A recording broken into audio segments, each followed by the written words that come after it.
Padahal ketika saya tanya sama ibu-ibu yang hadir, bapak-bapak yang hadir, siapa di antara bapak ibu yang punya warung? Ada yang ngacung, saya gitu. Terus saya tanya, mau nggak jadi tambah ramai warungnya? Mau. Kalau mau tambah ramai warungnya, sedekain isi warung. Tapi kalau mau warungnya tambah banyak, gimana caranya? Sedekain warungnya. Pada ketawa. Sedekain warungnya. Terus kita ngapain? Ya nyari kutu lah. Kan nggak ada kerjaan. Di situ seninya. Nah, ini saya bilang dalam ilmu sedekah disebutnya quantum changing. Quantum changing tuh begitu. Kalau saudara mau hebat, sedekahlah 10%. Tapi kalau mau lebih hebat lagi, tokonya saudara sedekahin. Insya Allah kalau tokonya saudara sedekahin, saudara nggak bisa dagang lagi. Karena tokonya udah dibagi buat orang lain. Tapi apa yang terjadi? Saudara akan punya properti, barisan toko-toko saudara yang punya, subhanallah.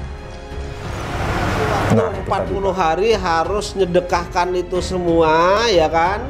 Yusuf Mansur umumkan, baik itu melalui media massa atau melalui media sosial. Kalau Yusuf Mansur tidak berani menyedekahkan semua itu, ngenolin semua yang dia miliki, patut masyarakat Indonesia, ya kan, memboikot usahanya Yusuf Mansur ini. Katanya itu kita kasih waktu itu 1 bulan atau 40 hari lah, kita kasih ya waktu itu.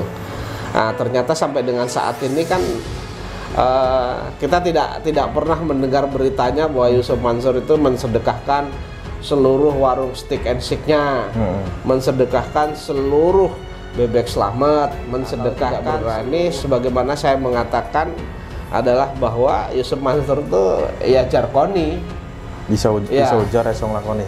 Ya, jadi orang Jawa itu kalau ngomong tapi raisong lakoni namanya jarkoni. Omdo ya Pak ya, omong doang. Alias omong doang. Iso ngomong raisong lakoni kan begitu. Ya kan? Itu. Harapan saya jadi ketika masyarakat sudah sadar, kemudian masyarakat sudah melek semua, lalu mereka membantu para korban dengan cara memboikot segala usaha Yusuf Mansur. Yusuf Mansurnya juga segera sadar begitu. Baik. Jangan investor saja yang susah, lalu mereka yang menerima investasi kaya raya kan begitu. Hedon gitu Pak ya. Iya. Baik. Oke, baik Pak.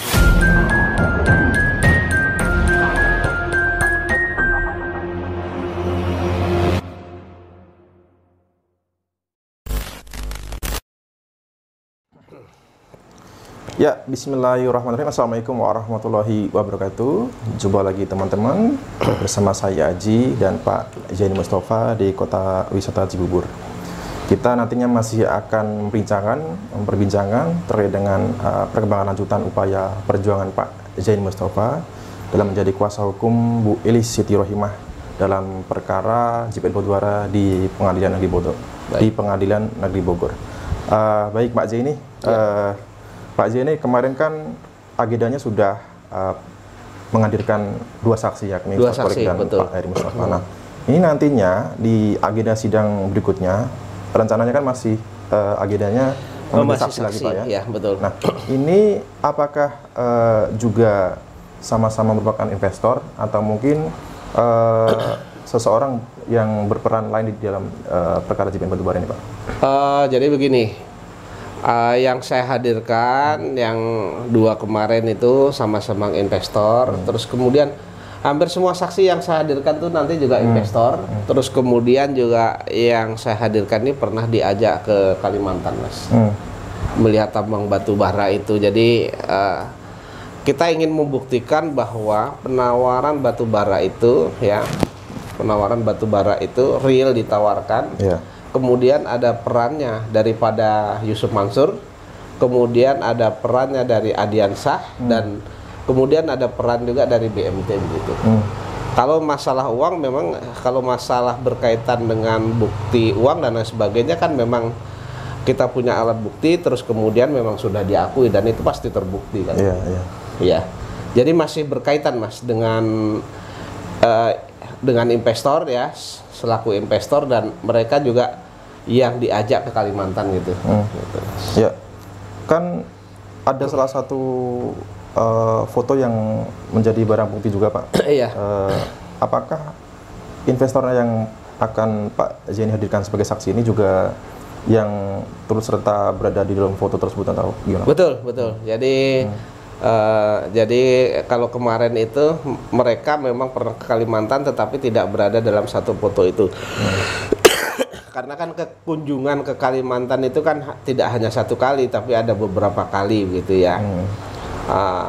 Kemarin itu bisa mereka masih masih ingat bahwa memang yang ditunjukkan yang dalam foto itu yang saya buktikan itu mereka masih mengingat bahwa kurang lebih alat beratnya memang seperti itu dan di dalam lokasi tambang itu alat beratnya seperti itu begitu.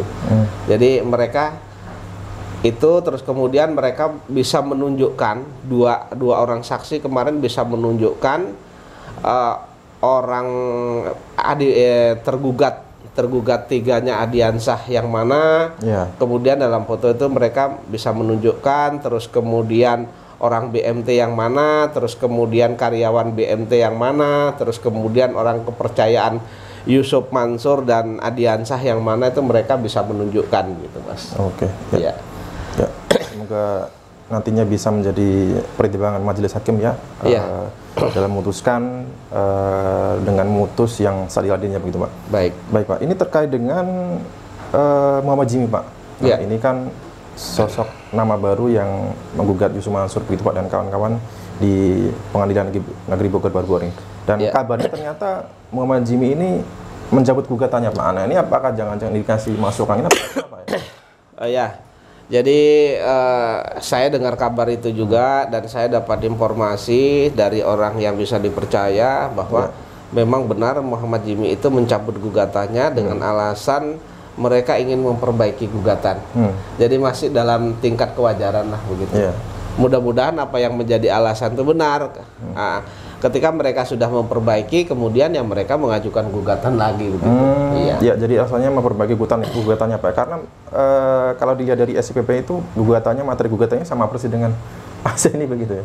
Ya, jadi tergugatnya sama, terus kemudian nilainya juga sama. Padahal mereka kan gugat saya lebih dulu.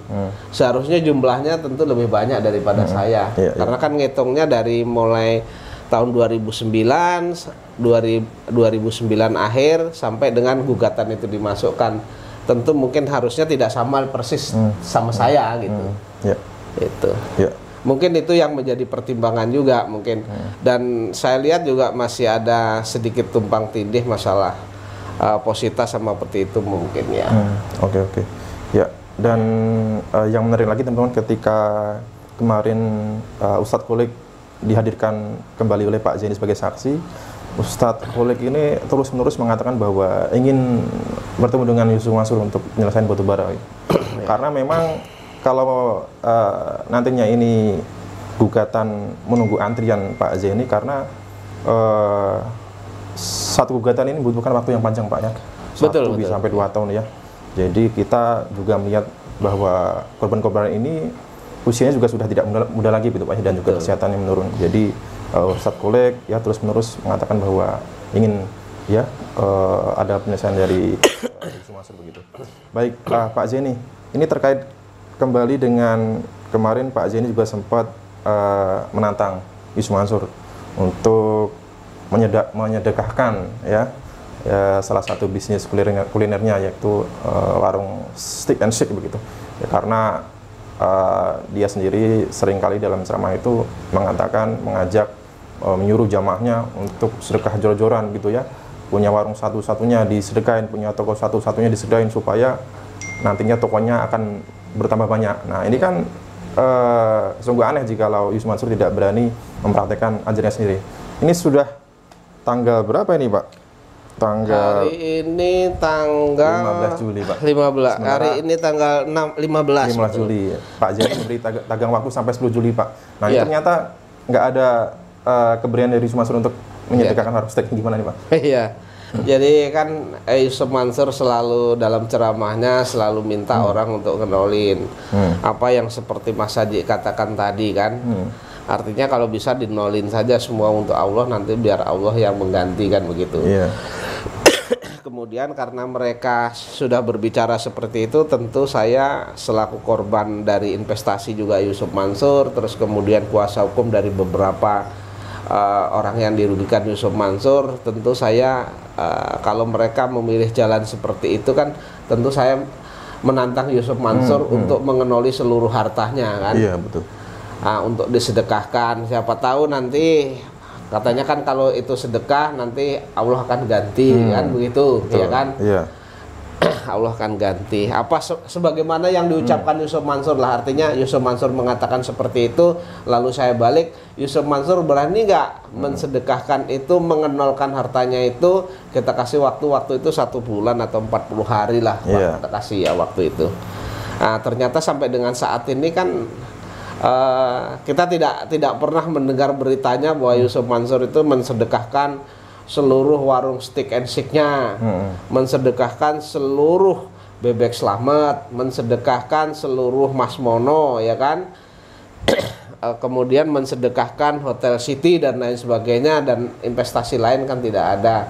Padahal waktu itu kan saya membantu kalau misalnya nanti mensedekahkan agar itu transparan, diketahui oleh umat kalau itu memang Yusuf Mansur mau mensedekahkan, kalau mereka minta bantuan administrasinya untuk menyelesaikan kan kita bantu juga, misalnya oh ini disedekahkan kepada siapa, diwakafkan kepada siapa, ya kita bantulah, ya kan, kita bantu dalam administrasi kan.